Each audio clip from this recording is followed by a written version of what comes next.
Mau tahu Ustadz Somad di mana aja, sedang di mana, bersama siapa, ngapain aja? Jangan lupa tonton terus Hi Guys Official. Subscribe, like, share, and comment. Hi Guys Official, mantap.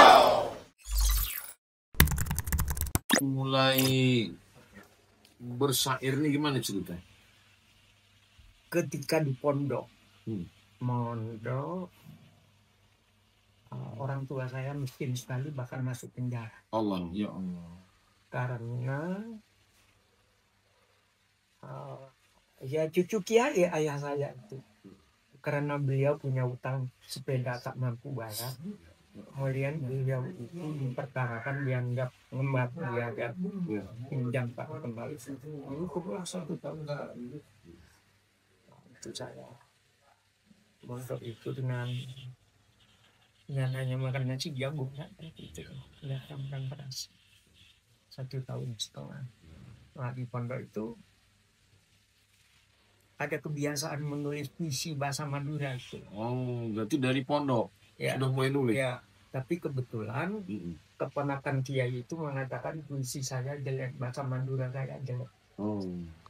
Dan saya tersinggung banget sama Ustadz ini. Dan saya tidak menulis puisi dalam bahasa Madura lagi. Menulislah saya pakai bahasa Melayu, ya Melayu. Waktu itu belum ada bahasa Indonesia, bahasa Melayu. Cara Allah mengalihkan ke bahasa Melayu. Ya. Bang Terbang, saya ketemu putra kiai ini berbeda dengan putra kiai yang lain. Ya kurang hormat lah, karena ini yang mengusir saya dari bahasa Madura.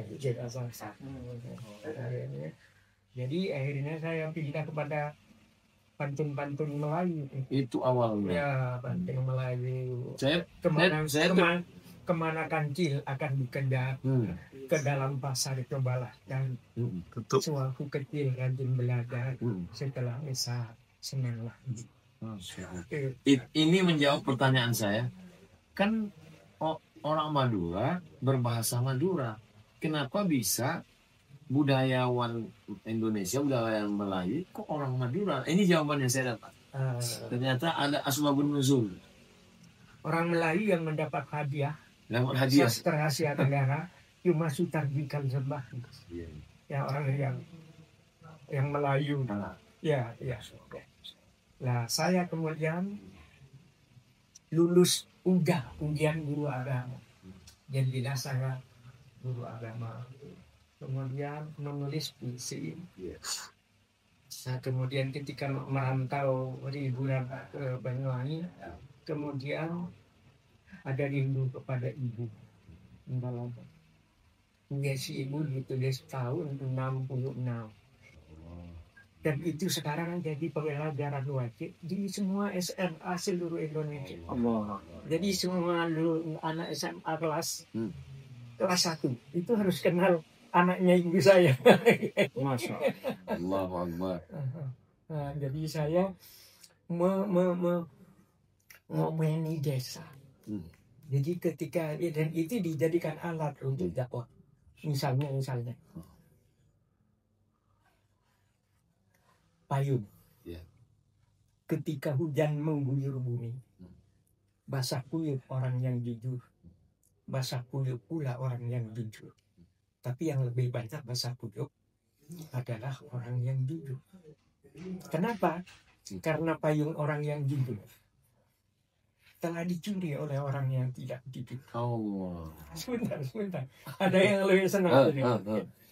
Tapi kalau hujan itu perlambang rahmat, hujan rahmat hanya akan membasahi orang-orang yang jujur saja. Orang yang tidak jujur tidak akan pernah basah oleh hujan rahmat. Kenapa? Karena mereka lah yang menolak hujan rahmat dengan payung-payung hasil curian. Kesimpulannya, setiap barang curian adalah payung untuk menolak rahmatnya. Jawaban kenapa duitnya banyak tapi tidak peduli karena tidak dapat rahmat Allah. Gara-gara payung curi. Tapi yang barusan rahmat dan yang baru itu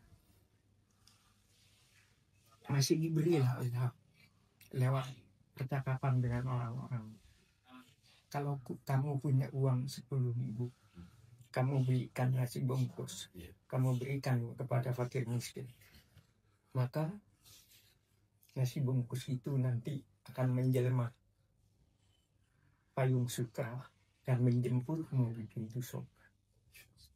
Tapi kalau uang 10.000 itu kau belikan nasi dan kamu makan sendiri, besok sore nasi itu sudah masuk ke WC. mohon maaf. Tidak ada cara lain. Betul, mengungkapkannya. Memang satu-satunya bahasa. Ini fakta itu. Yang di depan Jokowi ada puisi namanya telur. Telur. Bunyinya ini aja. Dubur ayam yang mengeluarkan telur itu lebih mulia dari mulut intelektual yang hanya menjanjikan telur. Masya. Dalam. Padahal itu perkembangan pemikiran saya dari Ibnu Rushd. Fa'alimum bi ilmihi lam yakallah mu'adzabun min qablihi dan min qabli umbadil wasa. Nah, sekarang juga nasi bungkus lagi yang habis lebaran. Saya sakit 6 bulan. Nah itu menulis sebungkus nasi yang kau berikan kepada orang lain itu lebih berguna dari 1.000 disertasi yang bisa disimpan bila kita bukan. Jadi saya pernah dimintai orang, jangan ngomong ini.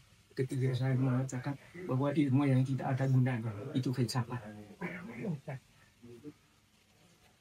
Teman-teman IAIN itu ngomong janganlah, kami dokternya filsafat, tolonglah gitu. Bagaimana Kiai dengan ibu? Puisi ibu, Ya. sudah pernah dengar? Pernah dengan maksudnya hubungan personal Kiai sehingga lahir puisi itu. Ya, sehingga untuk anak-anak kan saya bikin pakai bahasa Madura, buah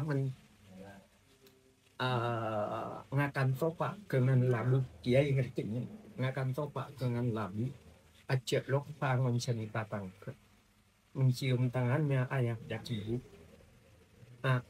nyium tangannya apa berdeku, ikhlas tahu kalau di Indonesia kan gitu. Buah mentimun, buah labu, buah yang merah namanya saga. Mencium tangannya ayah dan ibu akan terasa harumnya jadi ketika kita formal hanya mencium tangannya ibu hanya sebagai ritual saja. Padahal yang paling indah ketika kita mencium tangannya ayah dan ibu, tangannya guru itu ada saksi. Malaikat dan Allah melihat sifat yang itu. Baru terasa nikmat. Kiai ngomong lancar terus ingat, itu gimana menjaga ingatan itu? Nanti. Mungkin sebagian anugerah, sebagian dan yang tidak perlu kan tidak saya pelajari. Dulu pernah belajar itu, debatnya. Waktu saya baru tamat SD belajar debatnya Imam Ghazali dengan Nurus dan santiknya itu kan. Sana aja dulu. Setelah di sana. Yang ini, yang dari Saifun Akolit, Kumpul Batuan Minat Iman, saya temukan di kitabnya Saifun. Dan itu saya bikin puisi. Kenapa kita harus cinta kepada bangsa dan tanah? Kita semua minum air Indonesia menjadi darah. Kita makan beras dan buah-buahan Indonesia menjadi daging kita. Kita menghirup udara Indonesia menjadi nafas. Kita bersujud di atas bumi Indonesia, berarti bumi Indonesia adalah sajadah. Dan bila tiba saatnya kita mati, kita semua akan tidur dalam pelukan bumi Indonesia. Daging kita yang hancur membusuk akan bersatu kembali dengan harumnya bumi Indonesia. Tidak ada alasan untuk tidak cinta kepada bangsa kita. Tanah air Indonesia adalah ibunda kita. Siapa mencintainya, jangan mencipratinya dengan darah. Jangan mengisinya dengan permusuhan, dosa, dan adu domba. Karena air Indonesia adalah sajadah kita. Siapa mencintainya harus menanaminya dengan benih-benih iman, benih-benih takwa, kreativitas, kemajuan.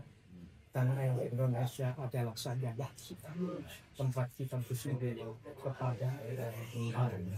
Dulu pernah diminta Pak Anies Baswedan untuk diletakkan di monumen depannya Universitas Paramadina. Sebulan kemudian beliau jadi menteri pendidikan. Udah lupa itu. Syarat kumpul watan minati. Nah, jadi di desa itu senangnya orang di desa itu. Jadi orang desa itu tidak korupsi. Itu bukan karena mereka lagi, karena memang tidak ada yang mau dikorupsi. Silakan istirahat. Nah, istirahatnya ini. Yang benar nih. Lapang dan istirahat. Jadi saya kemarin mau lapor. Saya menjadi tokoh Pancasila dengan Lukman Hakim Saifuddin. Saya untuk budaya, Lukman Hakim Saifuddin untuk kita sadar. Nah, itu pun karena saya pernah mengatakan kenapa Pancasila tidak berhasil. Karena tidak ada keteladanan. Iya, usul. Rasulullah itu memimpin umat di mana di Arab itu. Kenapa berhasil beliau dalam waktu 22 tahun lebih? Karena dia tidak pernah menyuruh orang lain berbuat baik sebelum beliau berbuat melakukan terlebih dahulu. Puisinya bagaimana dengan tongkat yang bengkok bisa menghasilkan bayangan yang lurus, mustahil. Begini diapresiasi oleh orang. Ada yang viral. Saat ketika Ustaz ketemu dengan KSO ini, gimana perasaan Ustaz? Kalau saya jumpa orang itu seperti mencari channel radio FM AM. Jadi kadang-kadang kita pulang tuh nggak connect, nggak ketemu. Kayak saya asik. Konon sebagian ketika membaca sesuatu, membaca karya seseorang itu hanya 20% yang masuk, 80% nggak nyantol. Tapi kalau ketemu orangnya katanya bisa 100% katanya. Masya Allah. Itu berkah silaturahmi. Allah. Silaturahmi. Jadi ceritanya Pak Kiai mengetahui fikih itu dari Ustadz Somad itu dari buku atau dari apa Pak Kiai? Itu. Dari YouTube. Saya pesan yang 77 halaman sama Taufik Karam Jamil itu enggak dikirim-kirim. Aduh. Oh, 37 masalah populer. Ya. Hah? Belum. Nanti dikirim. Minta alamat. Ya, Jadi dikirim insya Allah ya. nomor saya dicatat. Catat. Ya. Enggak bilang ke saya. Iya, 70. Kirim. Ingat judulnya 70, nggak dikirim-kirim. Ya, saya bisa. Tapi, 37 masalah populer Pak Kiai. ya, Nanti kita. saya 77 nomor. sama Taufik Karam Jamil minta kancing Melayu. Teluk Melang, itu kirim propos. Kok kitab ini? Wah, kirim. Selamat untuk Hai Guys Official. Semoga liputannya menjadi inspirasi buat anak-anak muda.